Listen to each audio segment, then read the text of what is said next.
هذا طبعا يعني جاي هذا الكليب طبعا من حساب تويتر الهلال، ودائما نعلم تماما بأن هذا الزعيم الآسيوي عند الحديث عنه لابد أن يرتبط هذا الاسم بالذهب، بالزعامة، بالمنصات، بالانتصارات، بالألقاب.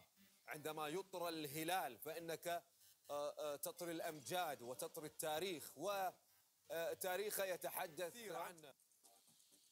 أنت معاي في عندك شيء ولا أدخل على المشاركات؟ أوكي. خالد القحطاني، استاد لوسيل. نروح لاستاد لوسيل والى السمي، ويا هلا مرحبا فيك لتطلعنا على آخر الأمور والمستجدات التي لديك يا حبيبي.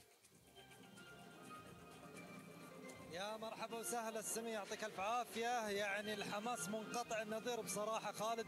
يمكن احنا متواجدين من الساعه 2، طلعنا من شوي في برنامج 2:30، وايضا اطلعناهم على الاجواء. الحين جينا نتكلم عن بدات اللحظات الحاسمه واللحظات الجاده لاستقبال الجماهير. يمكن من ساعه كانت الاجواء نوعا ما هاديه، الحين لو نشوف المتطوعين بدأوا بالتواجد في مواقعهم، الجماهير بدأت بالدخول. إذا جينا نتكلم عن عدد من الجماهير، هنا نشاهد بعض الجماهير الزملكاوية، في الجهة الثانية أيضا الجماهير الهلالية. أعتقد هذا الجانب راح يكون بالكامل الجانب الزملكاوي في هذا الاتجاه خالد.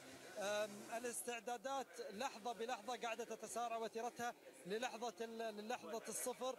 يمكن برع احنا انا اليوم اخذت تجربة اني جيت بالمترو من محطة القصار الى محطة الملعب. هنا كانت المنظمين مثل الساعة بالملي مستعدين لكل صغيرة وكبيرة، للاستفسارات، للردود، لكل شيء، لخدمة الجماهير.